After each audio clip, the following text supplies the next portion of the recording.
That's Debatable is sponsored by MB&G.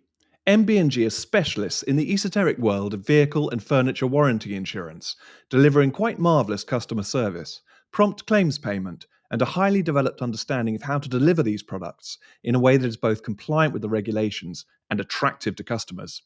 To find out more, call Paul Smith, the Managing Director, on 07887 501 441. That's 07887 501 441.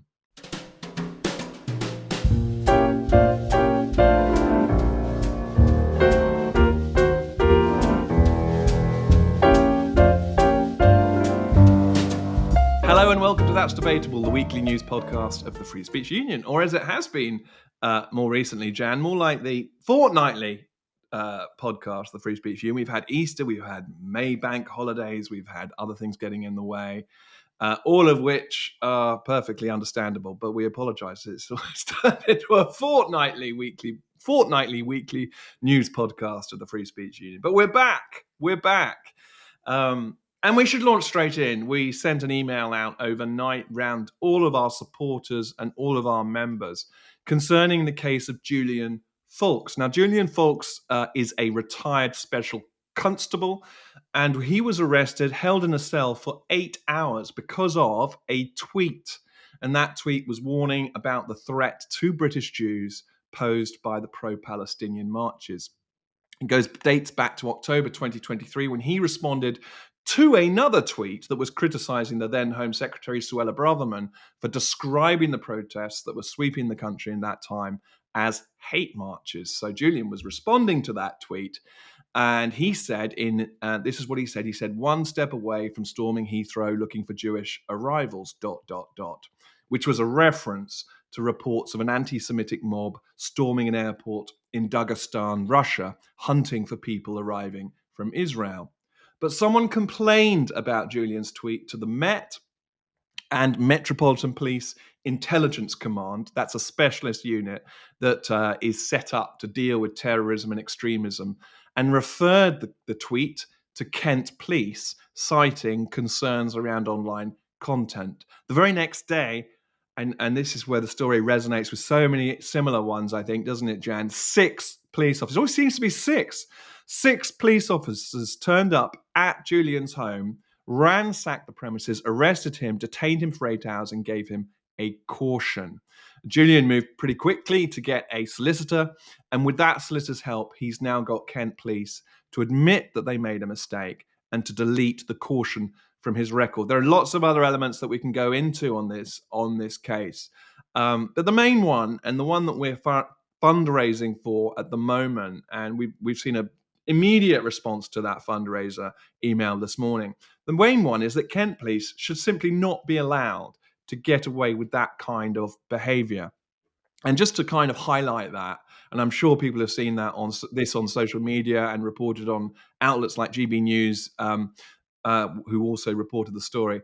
A police officer searching Julian's home pointed to books by Douglas Murray, friend of the Free Speech Union, founding director of the Free Speech Union, and copies of The Spectator. And the police officer described them as, quote, very Brexity things, as though that in itself was suspicious or dubious or erring on the side of we need to get the state involved. So, Jan, this is an appalling, but sadly not surprising event that has clearly taken place, has immediately involved the police, from a tweet, from a quite innocuous tweet. Now, you can argue it's clumsily worded. You can argue maybe I should have added a qualifier at the beginning, made it clearer, but it's quite clear that there was no malevolent intent behind it. It was just an online spat, an online argument, which happens every single day in the Twitter sphere or the X sphere, as it now is. So, I mean, Jan, what are your thoughts on this? Well, it's really strange, isn't it? When I first read this story, I thought, oh, did they think that Julian was being anti-Semitic? Is Julian the one that they thought was saying, I'm 1 step away from storming Heathrow looking for Jewish arrivals, or we should all be 1 step away? So that I kind of thought, well, that's very odd. I mean, you can see they might have been on heightened alert and trying to find evidence of online anti-Semitism, of which there was extraordinary amounts straight after October the 7th, which is inexplicable.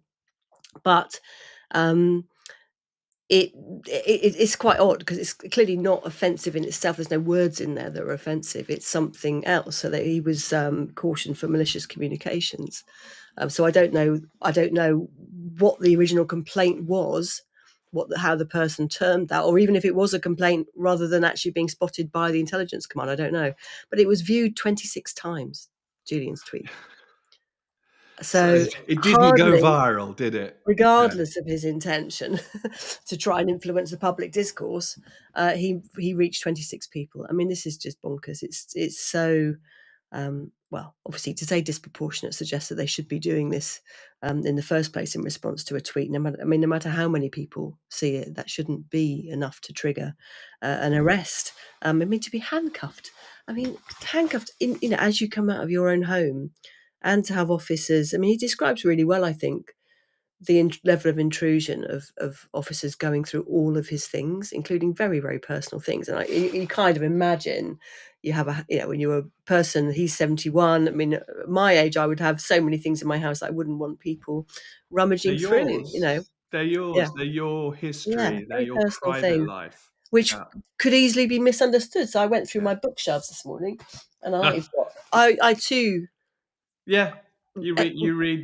I'm Spartacus with Douglas Murray. Most of my Douglas Murrays are on my Kindle, so they're invisible to the police unless they found access to that. Also got Roger Scruton, another conservative. But I've also got Germaine Greer. I've got Vladimir Lenin. You're you're going to confuse them. And I've got Margaret Thatcher. I'm going to blow their minds. Blow their minds. Yeah, just for those who are only listening, Jan's just run a number of books by the screen, including something by Lenin, and then Margaret Thatcher's head popped up with that marvelous hair.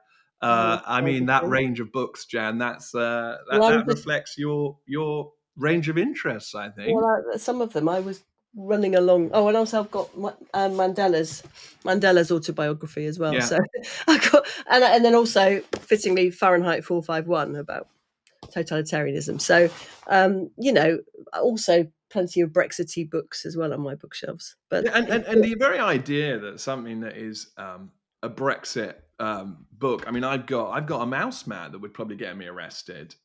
This is a mouse mat I'm holding up. It's something I got from the Brexit Party, and I've had it on my desk for the last 5 years, 6 years. And I don't know where I picked it up. It may well have been at some party conference. Maybe it was way back. I can't remember. I don't know where I got that, but it's a useful little thing I picked up. Would I be in trouble for having that? Well, it's this idea that these numpties can pass judgment and think that somehow they understand politics, the world, a person, and that's what I find really disturbing, because that's what gets you into that kind of Kafkaesque kind of territory. And Julian accepted a caution and a lot of people would, because all they want to do is for the police action to stop. And you think, well, I really don't want to pursue this any further or have this pursued against me. I'll accept a caution for a quiet life. And he would have understood what that meant, having been a special constable. But then of course that means that's on your record. Yeah. So it's very, very bad. And so, well, now of course Kent police apologised, but I think this is only after it's gone public. And but we're now helping him sue for unlawful arrest, which I'm very glad we're doing, because they should worry about going anywhere near this kind of action. It's really appalling. It's for all of us. Raising this money and pursuing this is for every single one of us. I'm uncomfortable that it happened. You're uncomfortable. I mean, we can think of things we've just raised that we've got in our homes that are perfectly innocent things. But if this is the way the police are thinking, suddenly innocent things are not, in some weird, strange way. Suella Braverman herself actually is quoted in the Telegraph article that came out over the weekend, Jan, and I thought it worth. Before moving on, I thought it worth just mentioning her quote. So she said, "We live in dangerous times when the police investigate speaking the truth. This outrageous and sorry episode shows not only that freedom of speech is under attack in the UK, but that it's in crisis. Law-abiding people should not be investigated for non-existent thought crimes. The Met and Kent Police must investigate how this took place and formally apologise to Mr. Foulkes. Both forces must be held accountable for their actions, which were a shameful waste of time, money, and resources. Well, here. I think Well, Suella we should also Braverman makes it remember, perfectly though, clear. we should remember that the 1st of November 2023, when this happened, was under a Conservative government. So it's a bit rich. I know that she was, taking action to try and rein in NCHIs, but nevertheless, and she was very critical of the police. However, you could say that some of the actions she was proposing would have led to more arrests. So I think that's a really important point, Jan, that we come back to again and again, that so much of this has actually happened under a Conservative striped government. And now it's just been on steroids with a Labour striped government. And that for a very long time, it seemed like there's been very little awareness of this cultural change in the police and in other institutions. And it's only coming to light. But yeah, that's a very good point. That's a very good point.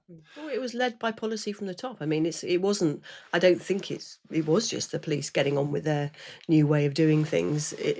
With politicians not realising. I think this push towards policing speech came from the top. It was part of policy in lots of different areas. I think that's Of debatable, though, Jan, because I think the College of Police, I think a lot of it came from Quangos and from EDI. And it was a sort of lateral attack on free speech. So now police officer training, for example, excludes so much free speech training and free expression training and includes so many things on equality, diversity, and inclusion. So the whole environment from the Quangos is such that that's changed the way things are policing without even involving the cabinet room. Would be my argument. It doesn't. In some ways, it doesn't come from the top. Well, that might be true in terms of some of the pathways, but nevertheless, it wasn't like throughout the previous government's rule that there was a strong defence of free speech. I mean, without pressure from outside or from factions within the party, perhaps to an extent. But lots of the really bad developments we saw around sex and gender and lots of other things have happened under a Conservative watch when they were trying to be progressive and woke. So and NCHIs originally came in in 2014. Now, no one necessarily knew what they were going to morph into. So NCHI, non-crime hate incident. But yes, absolutely right. There is culpability there. There is culpability. Huge area of discussion, Jan. But we should move to Lewes, shouldn't we? And to another place where the Free Speech Union has stepped in and helped. Do you want to talk us through this one? Yes. So I had an email from somebody that I have known for a long time, a while ago, and he said, can I introduce you to a chap called Mark who runs the Lewes Speakers Festival? And a number of years ago, 2017, they, as part of a whole raft of speakers, they decided to host Katie Hopkins. And that turned into a riot, basically. The event was cancelled, so Katie Hopkins didn't get to speak. And the local kind of left-wing activists, led, I think, by a philosophy lecturer, decided that this was the most fascistic thing that could ever happen, until, of course, more recently when Matt Goodwin spoke. They decided to lead a big street-based action against the organisers of the festival and against the venue, making the event impossible. So, I mean, Katie Hopkins is not to my taste. I think she's, pretty objectionable, but nevertheless, in the very context, Marmite, isn't she? I think. yeah. Some people like her, but nevertheless, in the context of a festival of political thought, and it's literary and political. It covers lots of bases. Anyway, that was a big old hoo-ha. And when it was announced this year that Matt Goodwin was going to be on the roster of speakers which included Howard Jacobson, Hugo Rifkind, a former British ambassador to Ukraine, an interior designer, various kind of wellness writers, just a real mixture of people over 3 days. But because Matt Goodwin was on the bill, The same, I presume, the same kind of types locally decided that this couldn't possibly happen, citing the fact that, we've got Trump in America, we've got populists in Europe. This is the rise of fascism. That if you don't take a stand now, then who knows where we're going to head. And this kind of hysterical response to essentially a 1.5 hour conversation, probably a speech by Matt, an interview, and then a Q&A with the audience, who would be completely free to roast him if they wanted to. But they then emailed. So I had an email from this chap, Mark, and he had 6 emails basically demanding that he platform Matt Goodwin. It was claimed that because the venue that they use is a kind of council-owned venue, that definitely shouldn't be allowed to go ahead. Anyway, we then got involved and we supported the organisers to just make sure that they can see it through. So in the end, what this amounted to was, as far as I know, lots of kind of behind the scenes letter writing and support for the organisers. And then we supplied 13 security officers, not directly from our ranks of staff, because we're not physically equipped. I don't think we'd find them. We brought in professionals, obviously, fully insured professionals, but 13 security guards. We liaised, I think, or it was liaised with the local police, who actually apparently did a very good job of keeping a lid on things, and it went ahead. Uneventful, other than some glasses of wine being offered to Free Speech Union members who turned up with their badges as a way of saying thank you. That was the most kind of riotous it got, I suspect. So anyway, unfortunately I wasn't able to go. I really wanted to, but I had too much on. But my colleagues Lindsay Metcalf and Tim Cruddas went, and so they'll give us a full report back later in the week when we see them. But Lewes, supposedly a kind of non-conformist place, it was birthplace of Thomas Paine, kind of Protestant non-conformism. Great on the 5th of November Yeah, with exactly. The their firework effigies. festival, exactly, kind of anarchic, fingers up to the authorities. And yet here we have people calling on the authorities to prevent speech. Yeah. So yeah, I'm really, really glad this went ahead, and it's what we exist for, really, isn't it? Apart from obviously all the other kinds of cases, this is a key thing. Whereas if we start to provide almost a blueprint for how organisers and venues can stand up to these kinds of bullies who've had their way for far too long. And it is notable that is a way in which we at the Free Speech Union can help, where organisers who are feeling under attack from activists, if they come to us early enough, we can start the conversation, as you say, going with the police, going with potential helping with security, thinking through all the ways in which we can help and make sure it goes ahead, including the wonderful and lovely invite that any members got, to come along and get a free glass of wine. That was really quite special. And I think that is such a practical and such an important way in which we can make a difference. And of course, Mark himself, heroic, not to kowtow and back down, but to say, no, I want this to go ahead. This has to go ahead. We can't allow what happened in the previous years to be repeated. So it is fascism. an area we can help. Fascism. Mm-hmm. Sorry to interrupt you. This is fascism, when people cannot meet.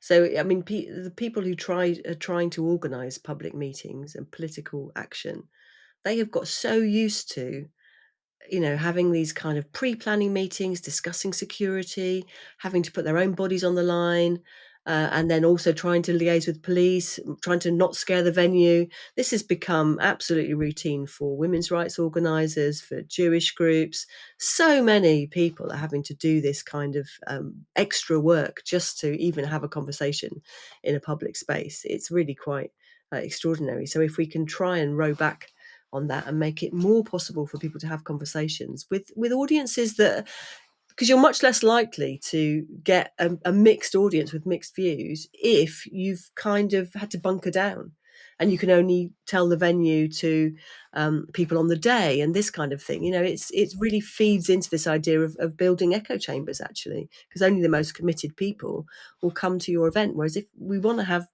events with audiences that can all have a dialogue, otherwise we're just in bunkers. Well, when you make that very valid point about this is fascism, I'm always reminded of what Ronald Reagan said and his famous quote where he said, if fascism comes to America, it will come in the name of liberalism, that the whole thing will get reversed. I just was checking on the internet that I get that quote right. I hope what the internet threw up is the correct quote, but I Mm, think Ronald Reagan said that or something very similar to that. mm. That these things don't come back in wearing the same clothes. They come back wearing completely different clothes, but it's the same authoritarian desire to control, Yeah. which comes back. It's in the Um, guise of social justice now, isn't it? I think even rather than liberalism, it's social justice, yeah, anti-oppression, progressivism. defending minorities. People shouldn't have to hear this kind of speech, Yeah. that kind of thing. Yeah.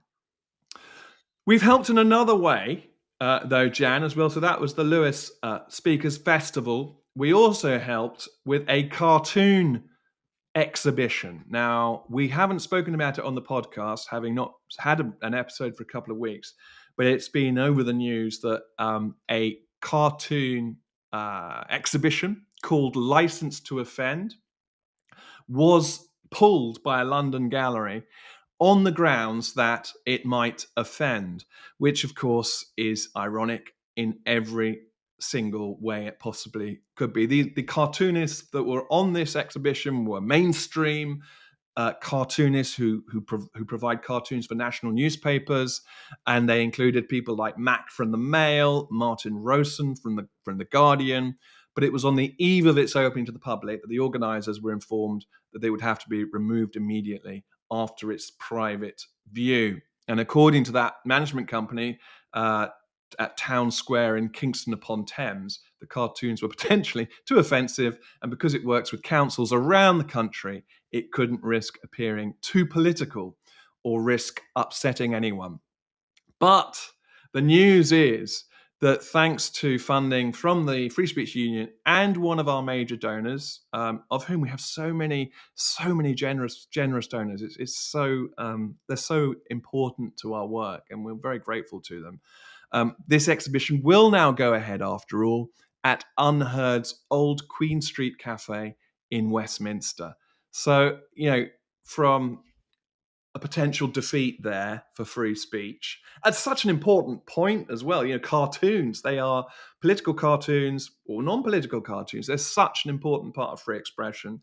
Wonderfully creative, wonderfully humorous, wonderful part of British life, wonderful part of the newspaper scenery, that front page. When you see all these disastrous headlines, you then have a moment where you can have a wry smile about whatever disaster might be befalling the country, whatever you might be being called upon to worry about and get agitated about. The cartoonist can just take that and suddenly go, there's a sense of relief when you see, the cartoonist absolutely gets it and has found a really funny spin on it. Matt, in particular, I find in the Telegraph, I say it all the time, but I find he gets it every single time. And then to take those and put them in one place as an exhibition seems like a wonderful idea. Just to be able to walk around a room and see the clever ways in which cartoonists spin the world around and illustrate the world. And yet, then to say, it's too offensive, we can't have this exhibition. But it's great news, I think, that we at the Free Speech Union being able to step in and make that happen. So I think we should. I think you've been involved in that as well, Jan, in helping to source a venue, find a venue, or at least you were looking out for various venues, weren't you, to see where Yeah, we I could put it tried. I on. didn't succeed. I think Toby, Toby got found there, it. did he? But I did try and think I'm not very good on galleries, but and trying to work out what's needed for those kinds of spaces. But what's so brilliant is us being able to kick into gear really quickly. People knowing that they can come to us or getting referred to us, and then there are. I mean, of the cases we're talking about already on this podcast, there's just so many different ways in which we can help Mm. people. I know I always sound like it's an advert, but actually, I'm impressed by us. Yeah. And it's really, really nice that we're in a position now to kind of get involved in so many different ways. And we've Yeah, done so many of these things in one, at least once. So once you do yeah, it yeah, once, you get the contacts and you get the sort of template of, mm, okay, these are the things you need to remember. And while I mm, remember, actually, one of the things we've said in our newsletter a week or so ago was we mentioned the new Performing Arts Fund that we have. We've got a page on our website, including frequently asked questions. for creatives, for people who are trying to put on a piece of art, either particularly performing art. But some of those principles from those frequently asked questions similarly apply to all sorts of other kinds of art. So again, we've been able to set down what we've learned from doing this in our 5.5 years of operation, and get them on paper so that people can, kind of not have to do the thinking from first principles for themselves. It's being done, so we can help. There's a video up on our YouTube channel of Freedom in the Arts, which is an organisation that Rosie Kay and Denise Farmy, both of whom were cases of ours, have set up a new organisation, which I'm really, really pleased about, because I've got 3 years ago, I started working with Denise and Rosie on a kind of arts network, just trying to pull together some of the contacts that we had in the field of the arts, and they've set up their own organisation, which is just great, because it needs to be specialist and it needs to be really understand its own sector. So that's great. And the video has the launch event of a survey that they did of people in the arts. It's really, really solid survey, very, very good, worth reading. But that Toby spoke at as well, I think, and announced what's the name of the fund? The Performing Arts Fund. Performing Arts, yeah. So it is which about is a joint enterprise between FITA, Freedom in the Arts, and FSU, Free Speech Union. So people go on our YouTube channel, you can see the speeches that took place, but then also a really nice atmosphere of the party, which unfortunately I missed because I was lurgied, so I didn't go. But I wish I had. It was really good. Anyway, you get a bit of a spirit of it from the video. It's really nice. Yeah. Now, do you want to talk about the case of Caris Vaughn, which again is another area, I think, where it's very much, we're not wanting to bang our own drum. It's really banging the drum of our members and what our members are achieving by supporting people like Caris. So, do you want to talk about that case? Yeah, and it's our members, and it's the person, it's the case. I mean, it's the person who's prepared to make a stand, take a stand. Yeah. So I remember when we first started talking about Caris's case, and obviously we start to hear about these kind of stories as they come in, but we don't know anything about them. We don't know the name of the person or any detail other than just generally to see in principle, is this the kind of thing we should take on? And I remember when Toby described this case, I got very passionate about it. And I remember I found it very moving, because I just found the idea of it. So I should explain what it is. Cerys Vaughan, 17-year-old at the time, July 2024, playing in women's local amateur football. She's also, I think, studying sports science. So she had to kind of play football as part of her studies. She had gone to play a pre-season friendly match, as far as she knew, against another women's team. However, the other team is fielding somebody with a beard, who is not just a woman with a beard, it is a man. Caris then asks that person, "Are you a man?" And this person says, "I am transgender." And Caris says again, "But are you a man?" And she then says to the referee, "Are you going to let them play?" The referee says, "Well, it's just a friendly, so I'm going to let this slide." And then Caris, after the match, is reported by a member of the opposite team for using abusive or indecent or insulting words or behaviour. And then she got disciplined by the local FA and punished. So a 6-match ban, which I just even now makes my blood boil, because the idea that you cannot establish something that is a direct threat to your safety as a woman or as anybody. I mean, because fair enough if it's a mixed team, but she has to, in order to establish whether this is a mixed team or a women's team, she has to know that there are two different sexes in that team. And the fact that she was punished for even asking, "Are you a man?" and then saying to the ref, I mean, I find this really disturbing, because if they'll do that to a 17-year-old young woman on a Saturday or wherever it was, playing a friendly match, that's the message that's going through to all the way down to little girls. And they're being told, "Oh, well, you mustn't ask these questions that are actually really fundamental questions." It's like a little, kid gets picked up from school and they need to say, "You're not my mummy, you're not my daddy." They need to be able to say it as they see it. Otherwise, it's a real safeguarding issue. And although you might say for a 17-year-old that's not a direct safeguarding issue, it's a safety issue when it comes to her ankles and her knees, some of which have been broken in matches by male-bodied players playing in women's leagues. So anyway, this is a huge issue. Everybody knows that men and women's sports, the FA, thankfully, as of 1st of June this year, has said that trans players must play in the teams of their biological sex following the Supreme Court judgment. So that's great. That had to be lobbied for by at all levels. So fantastically, obviously, the FSU took up Caris's case and is seeking an apology from the FA. Her case was raised in the House of Lords by Lord Treesman, Baroness Fox. So there's kind of multiple levels to the way in which this was taken up and used to raise the broader issue of the need for women to be able to speak honestly.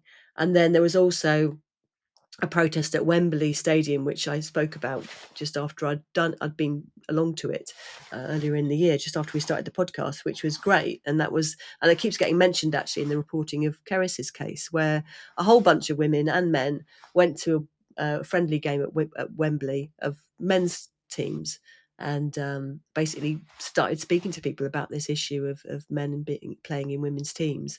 So it's great when there's a sort of momentum, and just really great to see Caris speaking out. So she's gone fully public. She's done Including a the great, BBC have picked up on it, haven't yeah, they, Jen, as yeah. well? Now that wouldn't have happened, I don't think, before the Supreme Court judgment. And it's a proper article. It's pretty neutral, and there's an interview with her, and she just comes across really brilliantly, very straightforward, yeah, absolutely full marks to Caris. I'm so chuffed. I'm so chuffed that we can be involved in cases like that, because I would have been cheering her on if any other organisation had taken up her case. But the fact that it's us, I'm just so chuffed. It's Yeah. great. Yeah, and I remember you went on a protest the week after this happened, I think, outside one of the football stadiums. So you got Wembley, a yeah, lot that's more. what I was just saying, that it's been referred to. So that the fact that happened has kind of become part of the story, which is really good. It shows that you need action at all different kinds of levels, political, behind the scenes, legal, out on the pavements as well. It's interesting. I mean, yes, it's thanks to so many people along the line that this has ended in the favourable way that it has.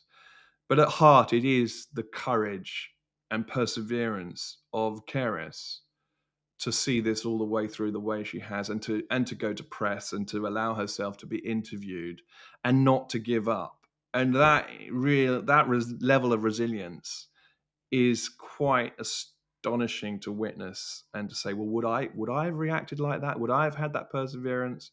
I don't know. You just don't know until you're in it. But what courage it takes, and what courage she's actually displayed in pushing it through, and how good that is, not just for her, but for so many others who could have been caught out in the same. And it's really a trap, isn't it? It's been a trap that anyone can fall into at any time, saying the wrong thing on the pitch. It's been waiting to spring on all sorts of people, and it has sprung on all sorts of people. But wow, when it sprung on Caris, she came out fighting, and good for her. You wanted to talk about Dr. Andrew Doyle, I think, to finish off today. Yes, so really good news again.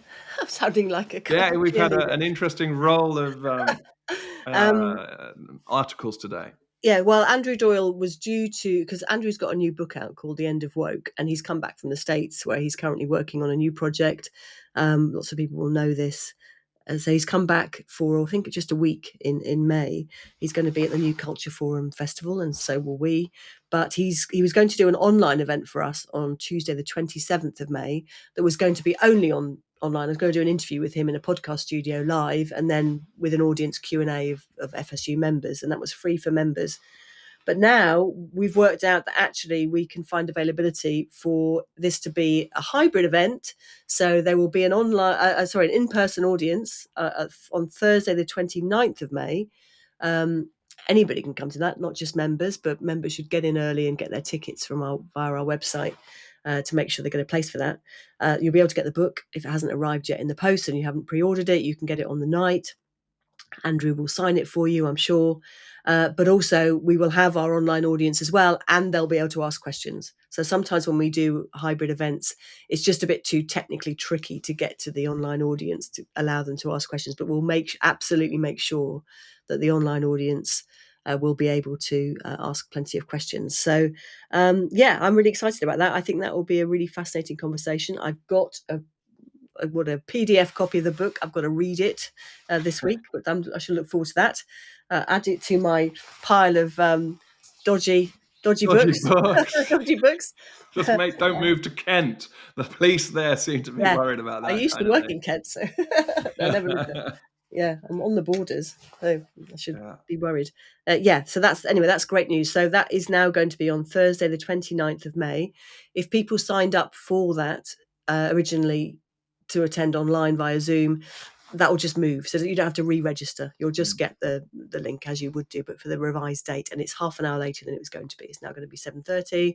If you come along in person, if you can possibly get to London, I would really recommend you coming. We're in a lovely venue, and there will be wine. Seems to be a recurring theme yet again. Afterwards, there'll be wine afterwards, once we've asked intelligent questions. Brilliant. Great. Bye-bye.